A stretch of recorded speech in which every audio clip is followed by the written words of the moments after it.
오늘은 사무엘상 6장 1절부터 11절까지의 말씀을 보도록 하겠습니다. 사무엘상 6장 1절부터 11절까지 말씀은 따로 읽으시기 바랍니다. 오늘 얘기의 핵심은 우사입니다.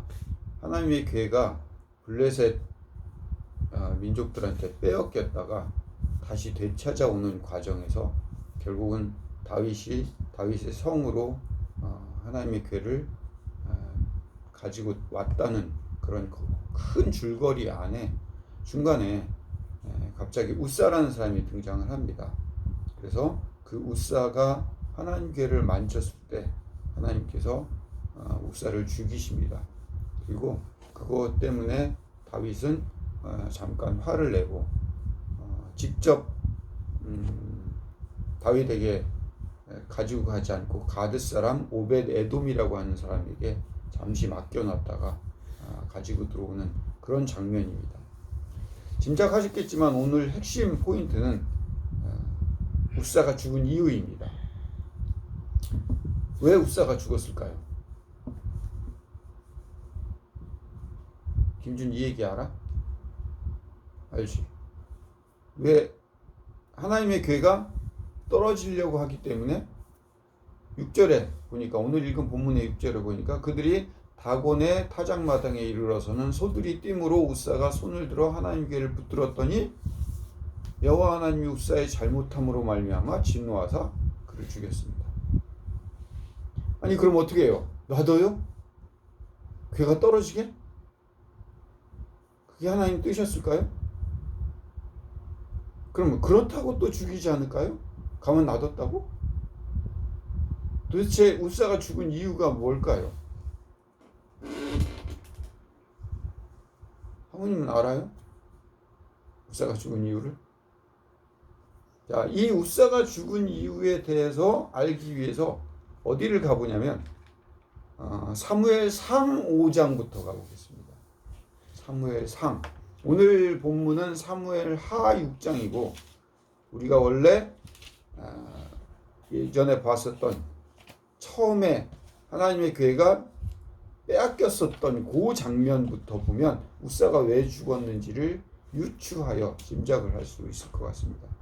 사무엘상 5장부터 보면 5장 1절에 블레셋 사람들이 하나님의 괴를 빼앗아 가지고 에벤에셀부터 아스돗까지 쭉 가지고 났습니다. 어디다가 이 하나님의 괴를 놓을까라고 생각을 하다가 드디어 블레셋 사람들이 다곤 신전 앞에다가 놓았습니다. 아스돗에 있는 다곤 신전 앞에다 놨습니다. 왜 아스돗에 있는 다곤 신전 앞에다 놨을까요? 하나님의 괴가 얼마나 무시무시한 건지 하나님의 괴가 하나님이 어떤 신이신지 몰랐기 때문에 그저 아스돗에 있는 다곤 신전 옆에 또 하나의 신을 놔도 될 것이다라는 그런 생각쯤 했을지도 모릅니다. 아니 어쩌면 다곤 신이 더 센 신이기 때문에 이 하찮은 유목민 여호와라고 하는 이 신을 다곤 신 옆에다 두면 이 다곤 신의 힘 때문에 여호와의 신은 꼼짝도 못할 것이다라는 그런 생각을 두고 했을지도 모릅니다. 다곤 신이 놔 있는 장소는 어떤 장소일 것 같아요? 수도이죠. 큰 도시이겠죠. 그렇기 때문에 아스돗이라고 하는 장소는 아주 큰 도시에 많은 인구가 밀집되어진 곳에 큰 신이 있고 거기다가 여호와의 신이라고 하는 조그만 신을 놔두면 될 거라는 그런 생각으로 처음에 갖다 놨습니다. 그런데 5장 3절에 뭐라고 나와요? 아스돗 사람들이 이튿날 일찍 일어나 본즉 다곤이 여호와의 궤 앞에서 엎드려져서 그 얼굴이 땅에 닿아지고 그들이 다곤 신을 일으켜서 세웠는데 4절에 다시 보니까 얼굴이 땅에 닿았고 그 머리와 그 두 손은 끊어져서 문지방에 있고 다곤의 몸뚱이만 남았더라. 아스돗 사람들이 어떻게 생각을 했겠어요? 이 여호와의 신이 장난이 아니구나, 보통이 아니구나, 그런 생각을 했겠죠. 더군다나 6절에 보니까 여호와의 손이 아스돗 사람에게 엄중히 더하더니 독한 종기의 재앙으로 아스돗과 그 지역을 쳐서 망하게 하니 제대로 걸렸어요. 제대로. 이거 다곤 신 앞에 두면 되겠다고 생각을 했었는데 여호와의 신이 완전히 그 아스돗 지방을 난장판을 만들 뿐만 아니라 종기까지. 그래서 8절에 보니까 뭐라고 나왔어요. 이에 사람을 보내 블레셋 사람들의 모든 방백을 모으고 지도자들을 모두 불러서 우리가 이스라엘 신의 궤를 이거 어찌하면 좋겠냐. 우리 잘못 건드렸어 이거. 그들이 대답하되 이스라엘 신의 궤를 가드로 옮겨가자. 두 번째 장소가 등장합니다. 가드에 보냈습니다. 가드는 블레셋과 이스라엘 사이의 경계 지역쯤 있는 도시예요. 가드라는 곳이 좀 유명한 곳이에요. 원래 가드가 가드 지방의 출신 중에서 가장 이름이 있는 사람이 있었어요. 누구요? 골리앗. 가드 사람 골리앗이었어요. 자, 중간 시대였고 골리앗의 도시였습니다. 골리앗만 있었다는 얘기는 무슨 얘기예요? 거기 힘이 센 사람들, 이런 사람들이 있었던 동네예요. 자, 신이 안 되니까 이번에 어떻게 해요?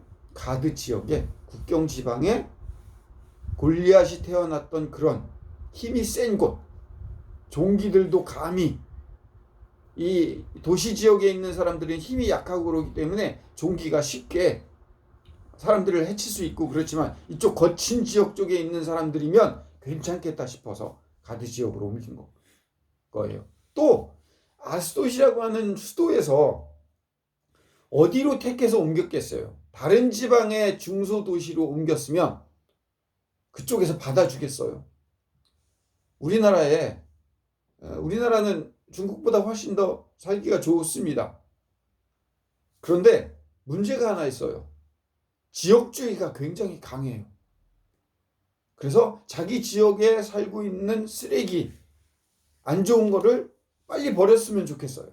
그런데 다른 지역에다가, 우리 지역이 아닌 다른 지역에다가 쓰레기를 버리고 처치할 수 있는 장소를 마련해야 되는데 서로가 그거를 쓰레기 하치장을, 처리 장소를 만들려고 하지 않아요. 근데 내 쓰레기는 버리고 싶어요. 근데 내 지역에서는 안 돼요.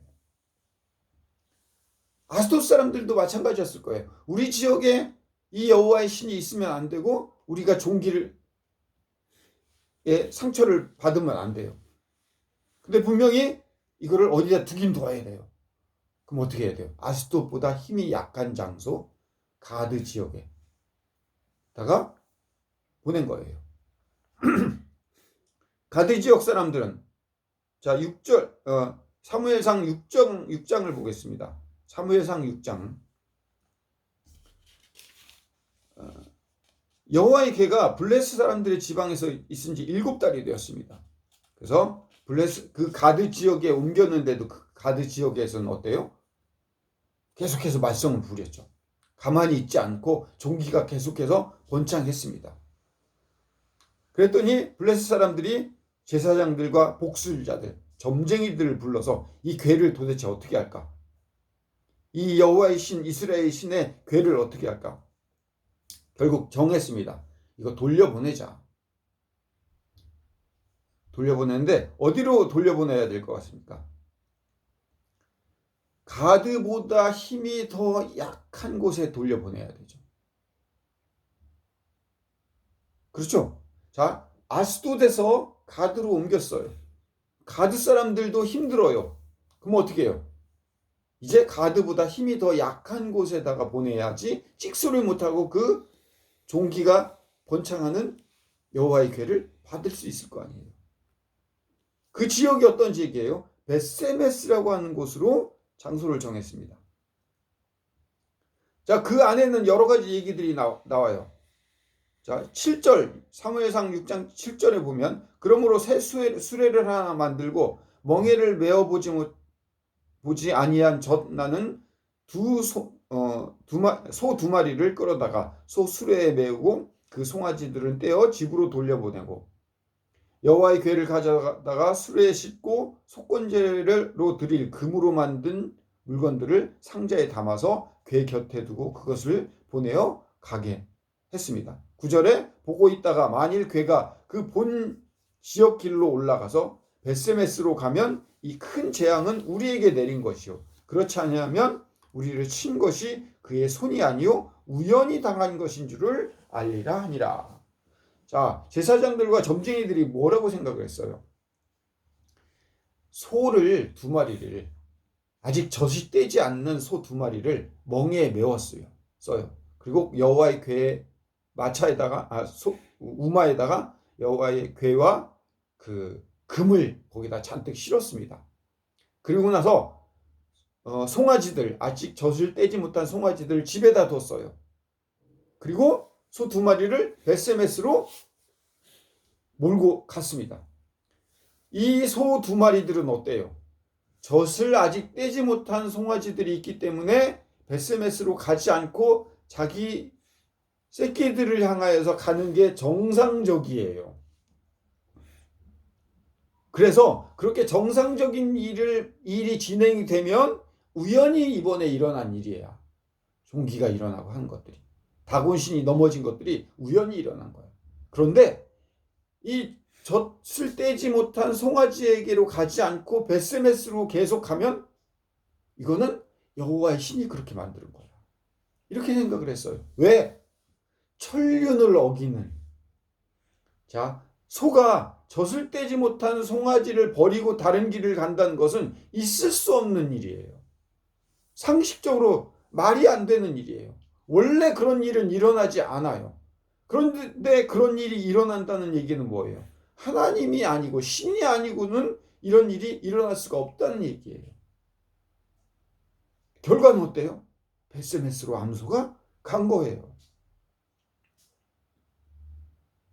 그래서 13절에 베스메스 사람들이 골짜기에서 밀을 베어다가 눈을 들어 궤를 보고 그 본 것을 기뻐하더니 수레가 베스메스 사람 여호와의 밭 큰 돌이 있는 곳에 이르러 선지라 우리가 수레의 나무를 패고 암소들을 번제물로 여호와께 드리고 레위인은 여호와의 궤와 그 궤에 함께 있는 금 보물 상자들을 내려다가 큰 돌 위에 두매 그날에 베스메스 사람들이 여호와께 번제와 다른 제사를 드리니라.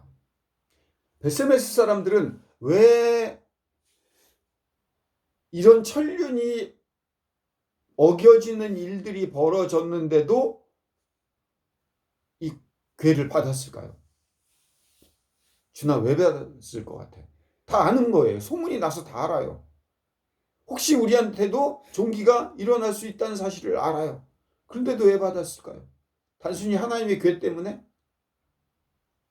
장모님 어떻게 생각해요? 그럼 뭐예요?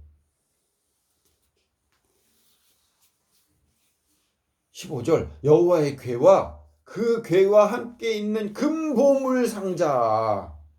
금보물 상자. 종기쯤 괜찮아. 종기쯤. 금이 오는데. 그리고 또 하나요. 큰 돌 위에 두매 그날에 베스메스 사람들이 여호와께 번제를 드리겠더라. 이렇게 하면 되는데 번제와 다른 제사를 드리니라. 다른 제사가 뭐예요? 성경에 다른 제사를 드리지 말라는 얘기가 구약에 굉장히 많이 나와요. 다른 제사. 여호와께만 제사를 드린 게 아니라 종기가 우리에게 일어나지만 않으면 돼요. 그러니까 어떻게 해요? 여호와를 포함한 여러 신들에게 다 제사를 드렸어요.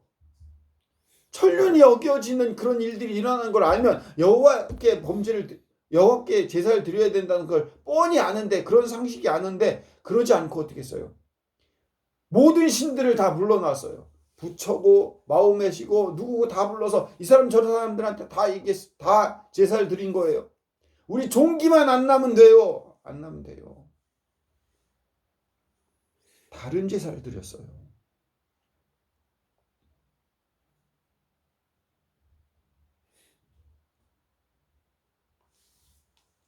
19절에 보세요. 19절. 베스메스 사람들이 여호와의 궤를 들여다본즉 본 까닭에 그들을 치사 5만 70명이라고도 하고 어떤 70명을 죽이신 자라 여호와께서 백성을 쳐서 크게 사륙하였으므로 백성이 슬피 울더라. 자, 이게 우사하고 비슷한 얘기예요. 자, 여호와의 궤를 들여다봤기 때문에 5만 명 혹은 70명이 한 명이 죽었든 70명이 죽었든 5만 70명이 죽었든 어쨌든 여호와의 궤를 봤기 때문에 죽었다. 보통 그렇게 일반적인 목사님들이 설교를 해요. 그리고 우사도 역시 마찬가지예요. 만졌기 때문에 죽었다. 봤기 때문에 죽었다. 정말요? 하나님이? 정말 그래서 죽였을까요? 아니요. 벳세메스는 이미 죽을 짓을 했어요. 금괴와 다른 제사를 드시고 있었기 때문에 하나님이 그것에 대한 처벌을 하신 거예요. 20절에 벳세메스 사람들이 이르러 그 거룩하신 하나님 여호와 앞에 누가 능히 서리요? 그를 우리에게서 누구에게로 올라가게 할까 하고 전령들을 기란 여아림 주민에게 보내어 이르되 블레셋 사람들이 여호와의 궤를 도로 가져왔으니 너희는 내려와서 그것을 너희에게로 옮겨가라. 기란 여아림 사람들도는 소문을 들었을 거예요. 또 우리한테 오면 또 종기와 무슨 일이 있을지 몰라요. 근데 받아줬어요. 왜 받아줬을까요? 힘이 없어서. 처음에 아스도치라고 하는 큰 도시에서 가드로 옮겼어요.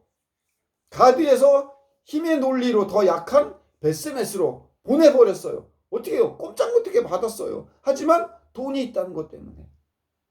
기란 여아림. 기란 여아림이라고 하는 뜻이 뭐냐면 숲의 성읍이라고 하는 뜻이에요. 쉽게 얘기하면 시골. 수도인 아스도드에서부터 어디까지 밀려왔어요? 시골까지 밀려온 거예요. 힘의 논리에 의해서. 너희에게로 옮겨가라. 찍소리 못하고 옮겨가야 될 만한 그런 사람들과 그런 사람들이 사는 곳. 사무엘상 7장으로 가볼게요. 기란 여아 사람들이 와서 여호와의 궤를 옮겨 산에 있는 아비나답의 집에 들여다 놓고. 자, 기란 여아림 사람들은 어땠어요? 이 무시무시한 궤를 자기들한테 두면 안 되니까 어떻게 해요?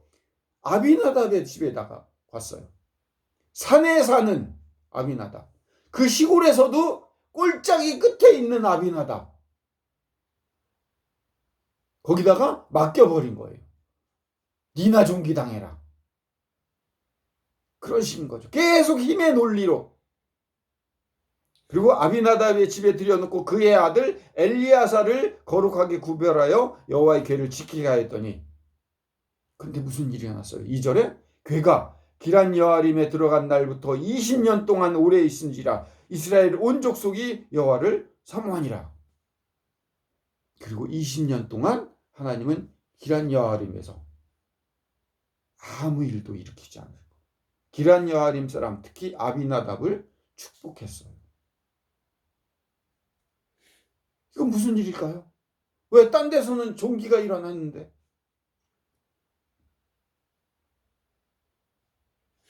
딴 데서는요. 자, 그리고 오늘의 본문으로 다시 돌아오겠습니다. 보세요. 오늘의 본문에 사무엘 하 6장에서 3절을 보겠습니다. 그들이 하나님의 궤를 새 수레에 싣고 이제 20년 동안 아비나답의 집에 있었던 거를 다윗이 가지고 이제 원래 정상적인 곳으로 가지고 가려고 합니다. 자, 그때 하나님의 궤를 새 수레에 싣고 산에 있는 아비나답의 집에서 나오는데 아비나답의 아들 우사와 아효가 새 수레를 모니라. 잘 관찰하지 않으면 잘 몰라요. 그 아들이 누구예요? 우사와 아효가 새 수레를 몰았어요. 근데 사무엘상 7장에 누가 원래 지키고 있었어요? 아비나답의 아들 누구를 구별했어요? 엘리야사를 구별했어요. 근데 오늘은 엘리야살이 나오지 않고 누가 나와요? 우사와 아효가 나왔어요. 여기서부터 거룩한 상상이 들어갑니다. 그러면 이 아비나답 집에 형제가 몇 형제예요? 3형제예요. 그렇죠? 우리는 잘못해서 두 형제를만 알고 있어요. 근데 엘레아살이 앞에 있었던 거예요. 자, 우사와 아효가라고 나오면 동생을 먼저 이름을 부를까요? 형을 먼저 부를까요? 형을 먼저 부르는 게 성경적인 방법이에요. 우사가 형이고 아효가 동생이에요. 자, 엘레아살은 큰형일까요? 막내일까요? 원래 큰형일 것 같아요. 근데 제 거룩한 상상은 막내예요. 지금 논리가 어때요?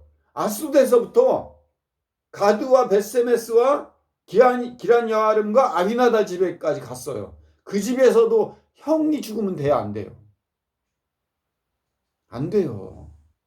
마치 다윗에게 목동 양을 맡긴 것처럼 엘레아살은 막내인 것 같아요. 막내에다 맡겼어요.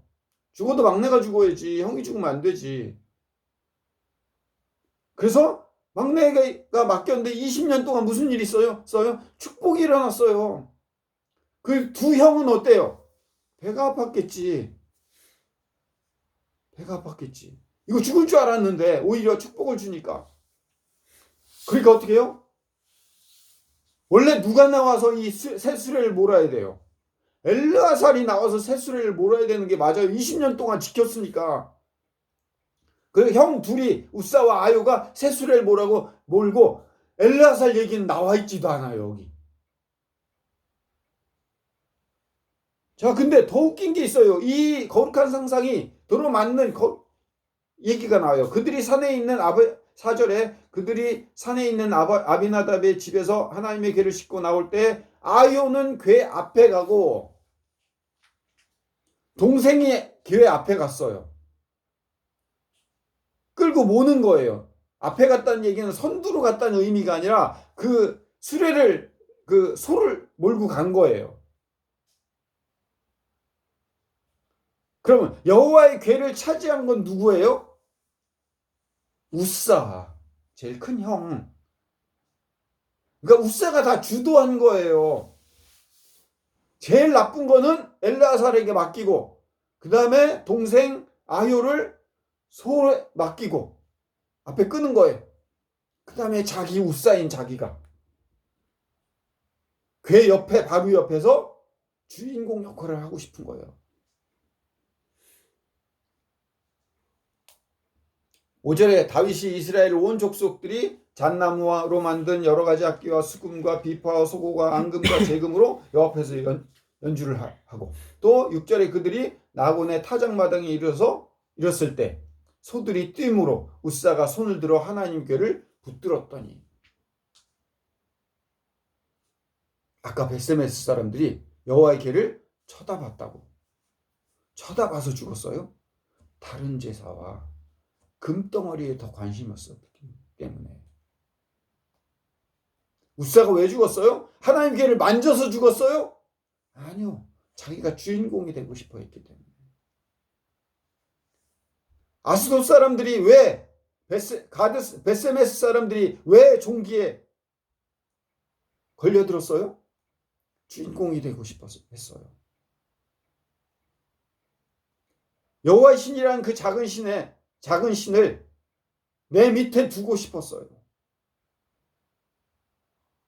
종기 하나쯤 놔도 돈이면 된다고 생각했어요. 아스도데서부터 아비나답에 이르기까지 힘의 논리로 나쁜 건 다 밀쳤어요. 힘의 논리로 다른 걸 다 밀쳐냈을 때 거기에 주인공이 되고 싶어 했어요. 왜 떨어진 것을 붙잡았을 뿐인데 당연한 것인데 아니요. 벳세메스 앞에 갔을 때 송아지와 소의 천륜 당연한 것으로부터의 나옴이에요. 믿음은.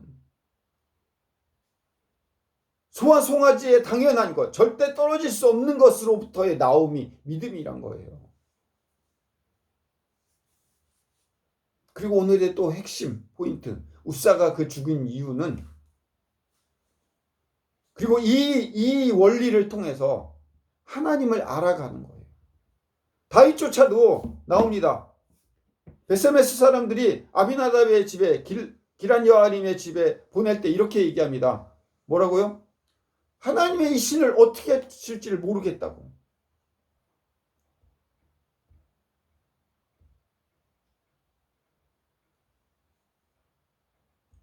다윗도 얘기합니다.